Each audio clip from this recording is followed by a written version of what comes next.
view. Yes, very proud of our team this year. Obviously a great collection of talent, but they became a team. We were very deliberate in how we did that. We've had great player leadership. And to have the expectations on them to be the number one team in the country preseason, hold that for 11 or 12 weeks and not have a losing week the entire season speaks to their consistency and their talent. I believe we're playing the best baseball that we have all year right now, and very proud of being here. And with that being said, we're highly motivated to continue our streak of our best baseball right now, and can't wait to get on a field, and very proud and very honored to bring this group of players to Omaha. Okay, we're going to start with questions for the student athletes first, and we'll start up here. And we'll get a mic to you right up here.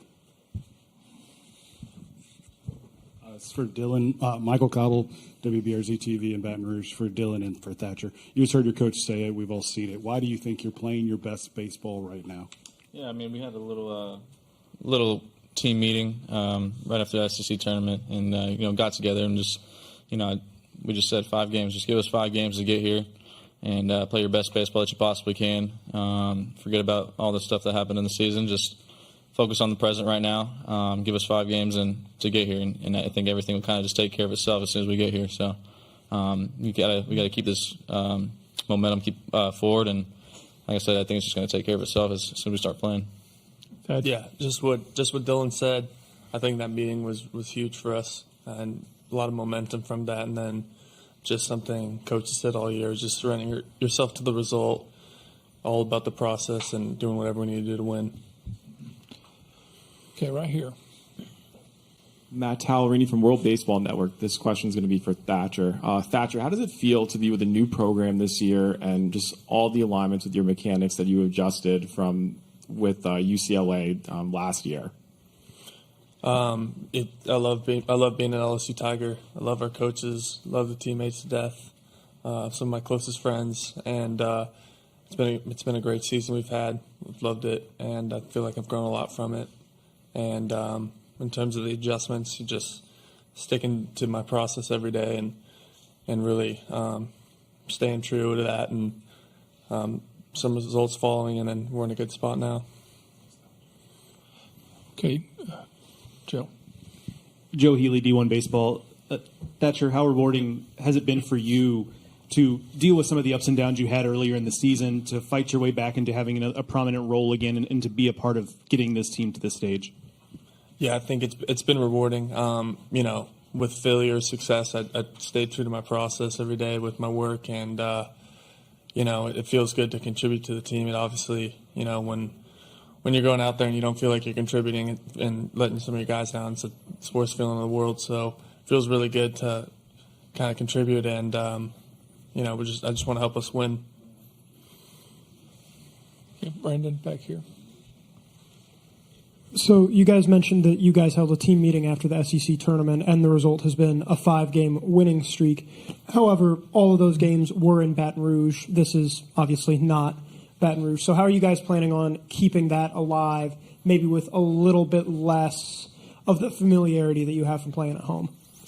Dylan, you start. Yeah, I mean, just sticking to our game, really. I think we're in a very good spot right now. Like I said, the momentum is tremendous in this team right now.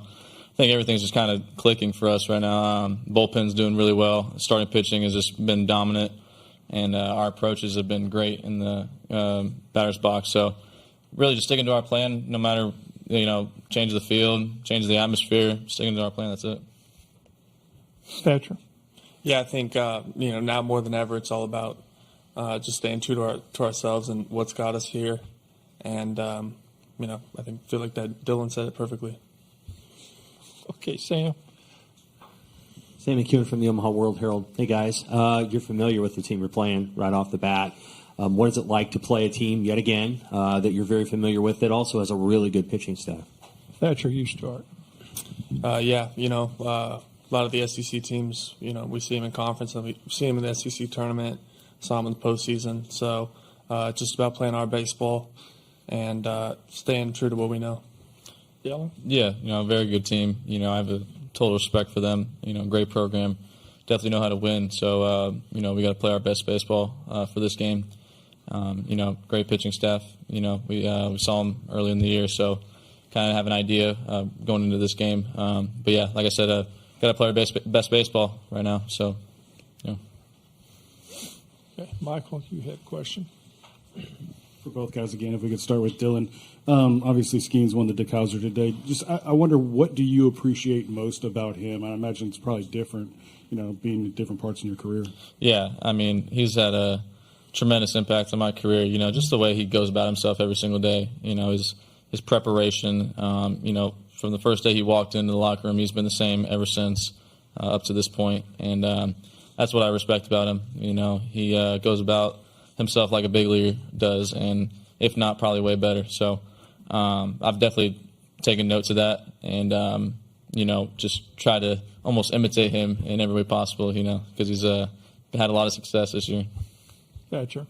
Yeah, I think with Paul, he's helped me out, I think, probably more than he knows. I live with him, and we talk all the time about baseball mindset, and I just try to learn from him every day. It's really special to be around him. Same with Dylan, right next to him in the locker, and then I live with Paul, so I'm just super thankful I've got to share the field with those guys all year, and it's special. Just trying to soak it in, Okay, once again here, Matt. Yeah, Matt Talverney from World Baseball Network. Dylan, how does it feel to not just be in Omaha? You're one of the 3 finalists right now for the Golden Spikes Award, even what lies ahead towards the middle of July. What are you just looking forward to taking the field on Friday night? Man, it's something that I've wanted since I was a freshman walking into the locker room, and it's just something that I've thought about every single day leading up to this point. I want to go here and experience all this. Being able to play baseball or playoff baseball, at the box was something, but being able to play here is something else. The crowds are going to double, triple. Atmosphere is going to be electric. Being able to play here is pretty awesome. So, and then Golden Spikes thing, it's awesome. But we got a job here to do, and that's the only thing on my mind right now. Okay, right here. Yeah, this could be for Dylan and What's also. Your name and address? Oh, sorry. Glenn West with Go247. This would be for Coach and for Dylan. We're going with the players first. Oh, players. Okay, gotcha. Dylan, just could you talk about? I guess seems like a common theme this year has been guys accepting their roles and thriving in those environments. Thatcher's a great example. Josh Pearson. Just could you talk about the willingness of this team and just guys being able to adapt to their roles pretty consistently? Yeah, I think it all starts with the older guys, really. Some of our older guys didn't start early in the year, so having them being able to come in and produce the way they did really just kind of, moved on to the younger guys, and they've done a tremendous job. Like Pearson and Paxton sometimes, and then just other guys. Really, at any point, I have faith in all the guys, and everybody else does. So it doesn't matter who you are at any moment, any spot in the lineup. I think they're going to do a good job in staying present, staying locked in, and producing. Okay, Brendan. Brendan Preisman, Omaha World Herald. This one is for both the players. LSU all year has been very good at a whole ton of things. The team's borderline top 10 in walks and hits per inning. They're a fantastic hitting team. I believe you guys lead the nation in hits. So Dylan as a hitter and then Thatcher as a pitcher, what does it mean to you guys that the other side of the ball is always constantly able to produce and give you some support? Yeah, it's awesome. It's a good feeling when the pitchers are doing their job and getting flipping the lineup over, or flipping to the other side to have the lineup do what it does best. Just going up there and hitting. We have a great offensive approach each and every day. Sticking to our plans is just commanding the line of scrimmage in baseball is what we call it. I think we do that, good things will happen for both sides of the playing field. Thatcher. Yeah, I think just like both sides of the ball, picking each other up. I think that's a huge component of our team. I know when I get the ball or anyone else gets the ball that we're going to score. And, as a staff, we're just looking to pick up the offense if, maybe they put up a 0 that inning. But I think that's just a huge component of our team. Okay, here in the middle, here in the back. Hello, Leah Van, Baton Rouge Advocate. Dylan, I know that hitting in this ballpark, it's a little different here. The foul territory is bigger, and I'm just wondering, like, how that adjusts, like, your game plan as a hitter. As a hitter, yeah, I mean, really just sticks to, stays the same, really. Sticking to the approach, foul territory gets a little bit bigger, but the field stays the same, really. So we just stick to our approach, really. I think everything will kind of just take care of itself. Just middle approach, command in the strike zone. Good things will happen to both sides of the ball. Okay, Michael. Dylan, your answer to my Skeens question kind of just triggered something. Did you feel like you had a partner in crime when you showed up on campus, somebody else that could kind of shoulder the burden along with you as the face of this program? Yeah, I mean, didn't really view myself as like the face of the program. Just kind of doing my thing every day. But yeah, just having somebody to kind of just lead the team, not just on the hitter side, but like on the pitching side too, having somebody. Because, last year we had older guys being able to kind of be the role model, the leaders of the team, and Paul has really stepped up in being able to kind of be the leader for the younger guys, and it's been tremendous. Guys have been looking up to him and kind of following him and seeing how the way he goes about himself, so it's been good. Another from Leanne. Thatcher, I know when you first came here, you wanted the number 25, and then you saw that Hayden Travinsky had it. Can you say me, like, how did your relationship with him start, and what is it like now? Yeah, I love Hayden. He was one of the first guys I met. When I came here, I didn't know anyone, and he was one of the first guys I met. We'd go out and get food together and hang out, and it just felt really cool, like, to be welcomed by him, and he's such a great clubhouse guy, and he's a leader, and to see what he does on the field every day is couldn't be happy for him, and no one deserves it more, considering the adversity he's gone through, and just persistence and doing what he does. So I love that guy. Okay, any more questions for the players? Michael, this will be our last one. Plugged us into Outback, and then I saw a bunch of pictures. It's a bunch of you guys, I guess, that go, or different groups of guys that go. What does that do as far as team bonding? Are there other places that everybody kind of goes and groups up and kind of shares a meal together? Yeah, for sure. I think that's one of the most fun part of college and being on a team. I think is going out to eat and hanging out, and we love each other. We love to hang out, and we go out to eat. It's kind of the pitchers, and it's just a lot of fun. Not really. We kind of just like we're always around each other, every day at the field. So I don't know. We used to do that a lot in the fall. Really, we used to go out to the nutrition center, all of us, the whole team, and just have team dinners, team lunches, whatever it was. I think that helps a lot. I think that's why we're so close and why we gel so good. So it's been great. I go to Mike Anderson's every night. Thanks, guys. Thanks, guys. You're excused. And we'll open it up here for questions for the coach here in a second, as their hands have blown up.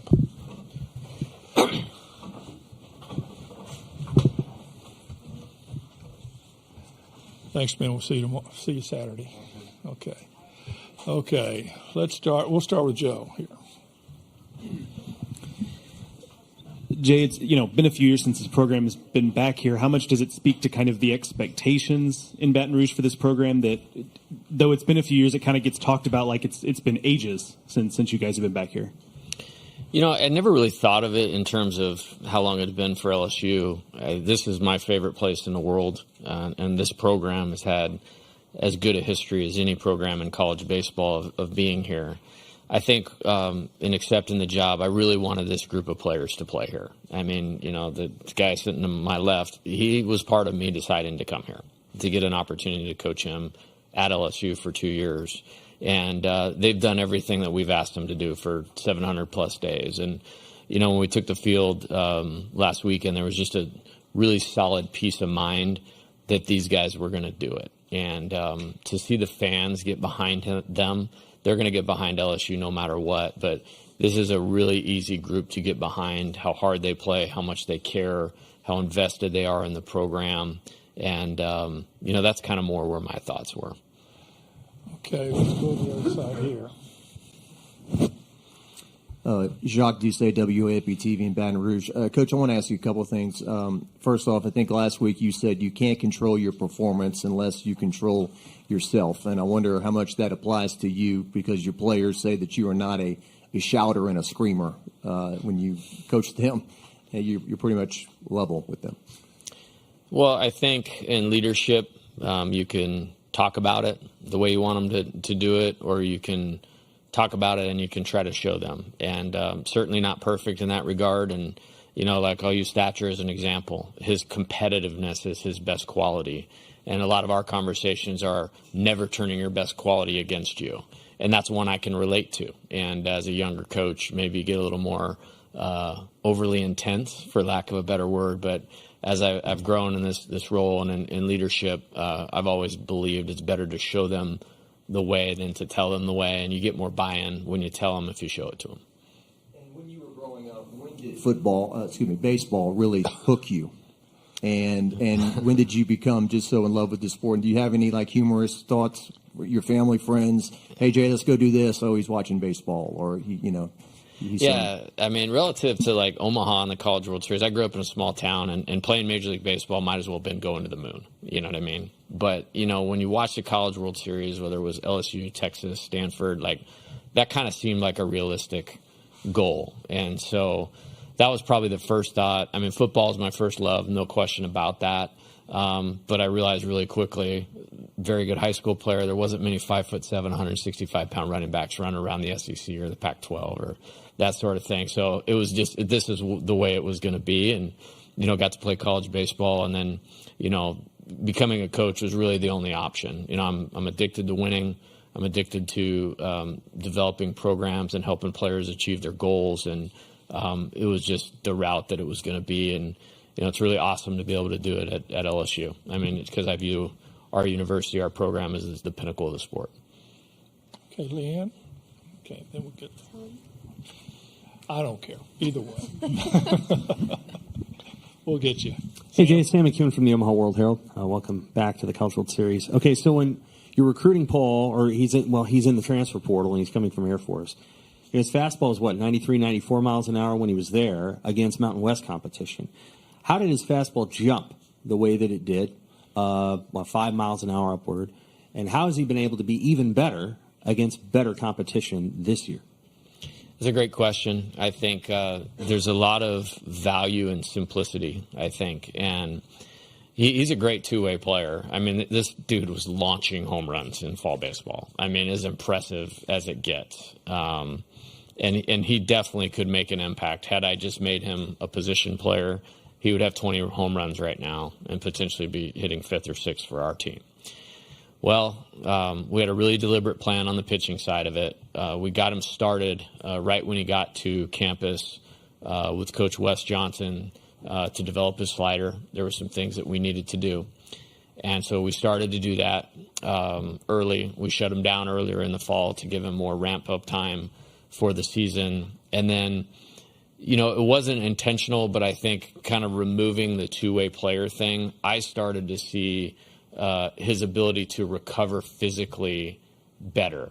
And you're minimizing the rotations because the rotation of a pitching delivery, rotation of a hitting swing, he's right-handed in both, it's very similar. And so I feel like last year he was catching. He was swinging a bat. He was running the bases. He was potentially playing first base at times. And then also, going 6 or 7 innings in a league that's not very easy to pitch in. And I know that firsthand. So I think kind of the simplicity of it, and then you take someone that is so driven, that is so disciplined, and get them on track with one thing. What does Friday to Friday look like? And then he's absolutely mastered that. So when you're talking about recovery, when you're talking about development, velocity improvement, improving his secondary pitches, he's been able to go all in on those things. And I think that's probably the reasoning. Okay, Leanne. This is kind of more an off-the-field question, but this team has a lot of, goofiness to it, like the Hayden Travinsky shirt, the Jobu statue. Are these, as a coach, what's it like to kind of see these fun things that kind of bring your team together. And I was talking to Hayden. He said that he thinks like more successful teams have goofy clubhouses. Yeah, I won't take any credit for the goofiness. That's for sure. Now, I really want players to be themselves, but to become a team.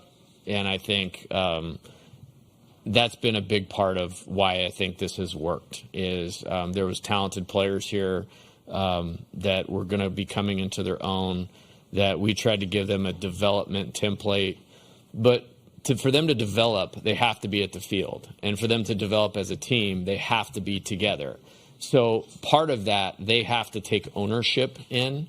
And so if you let them be themselves, obviously within reason, with, class and character and all those types of things, I've always just found the buy-in goes up tremendously.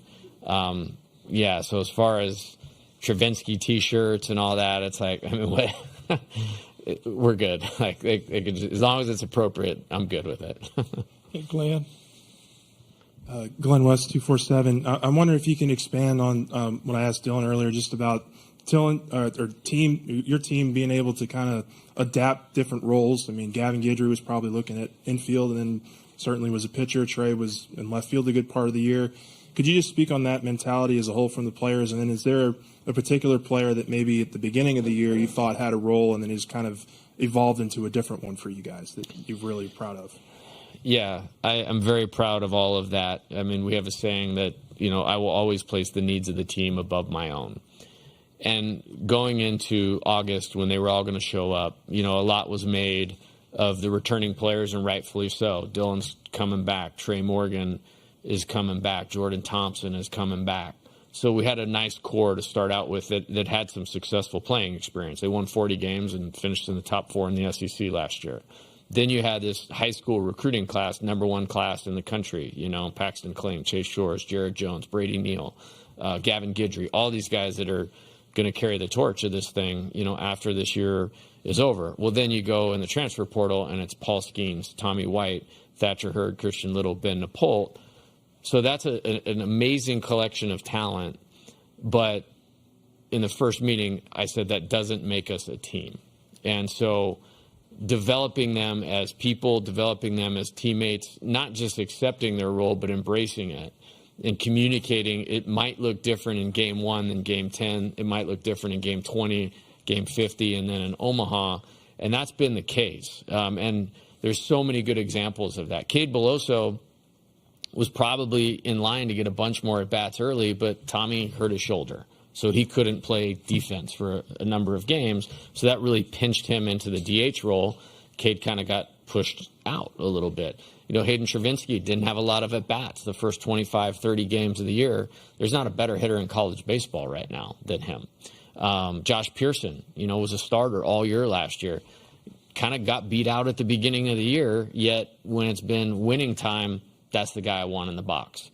And so they've all been ready to make their contribution because they made it about the team instead of themselves. And I can't speak higher about that because I think it's incredibly uncommon nowadays. Okay, right back here. Hey, Jay, you talked before, of course, about Paul Skeens' impact on this team. The way that younger players have been able to now watch him over the last year, do you think, even though he's only here for 11 months or so, that there's going to be a lasting effect on this program because he was in it at some point? Yes, and I would say the exact same thing for Dylan. And this happened within a week's time. I had both of them in my office about different things, and the comment came up from both of them as like, hey, what can we help you do to keep pushing this forward? Like, what's happening right now? And it was right around the beginning of the SEC. We just won at Texas A&M, just beaten Arkansas, just beaten Tennessee, going through that meat grinder of a schedule. And I'm thinking about these guys have their entire life in front of them. They're going to make a lot of money. They're going to play in the major leagues, be all-stars, win batting title, Cy Young, potential Hall of Famers. Like that's what's in front of them. And yet their mind is wrapped around this when they're not going to be here. And they are the best examples of that. And so the fact that they even had awareness to bring it up, there's no question about it. I don't think there's another Paul Skeens in our locker room. And I don't want anybody to try to be Paul Skeens, but I want them to take the things that he has shown and then emulate them the best way that they can to pay forward that contribution that they got from him. And I think that's totally going to happen. Okay, we'll go back here with Leanne. Now with like kind of a whole year with the strength coach almost, Derek Groomer, how is his style of training different from maybe what this team had before? And, you know, what have you seen specifically out of him that has impacted the players this year? Yeah, he's very knowledgeable, and so that created buy-in immediately. He's very detailed, and the individual planning per player, I think, is the hook, because it's applicability to what we need them to do on the field. Whether it's an infielder being able to play lower, is that a lower half strength issue? Is it a hip mobility issue? Hey, Derek, this is what we need this guy to be able to do, and then to write the program of what they're doing in the weight room to get it and to get the player there. He's exceptional at that. And so I think his ability to get buy-in from the player and then execute a plan that's going to translate on the field to baseball is where he's made the biggest impact. Okay, let's go over here with Jake. Jake McKeever, College Baseball Central. Coach, you had some bullpen issues in the middle of the season. Who's kind of stepped up for that role as tournament play has gone on? Yeah, I think following the SEC tournament, the regional, the super regional, the last regular season weekend at Georgia, those guys have been outstanding. And I think there's a number of guys that have made a positive contribution, you know, to the point where I really don't want to leave anybody out. We had a lightning delay in game 2 or the winner's bracket game of the regional, and Thatcher came in and gave us 5 innings from the 4th to the 8th. He's not, I don't look at him necessarily as a bullpen guy, but, you know, closed out a couple really big SEC wins, and that 5 innings, 13 strikeout performance against Oregon State is as good as you could do. Right behind him is Gavin Guidry, and for me, he's kind of the star of the show with that. I mean, he's a freshman. He was a two-way player, but his poise, his confidence, his ability to block out what's going on around him and execute is second to none. And then we've really, really leaned on Riley Cooper, though he started game 3 of the regional. You know, he came in a high leverage situation last week in the super regional and got us 3 really good innings. And, you know, I would guess in the last 3 years, there's not too many people with multiple super regional wins under their belt. Riley's done that. And then Gavin came in to close it out again. And there's guys kind of just waiting in the wings that I think are in a really good spot, too, whether it be Javen Coleman. You know, Blake Money got us an inning and a third in the super regional last week. You know, Nate Ackenhausen, a huge, huge piece of our team. You know, when he pitches, we win, you know, typically. And I think, you know, you could call it struggle. I would just call it like life in the SEC. I mean, nobody played a schedule like we did, and it wasn't going to be perfect no matter how good these guys are. I'm just proud of them for adjusting their preparation, getting through that difficulty, and just getting back to executing. Okay, Michael, this will be our last question.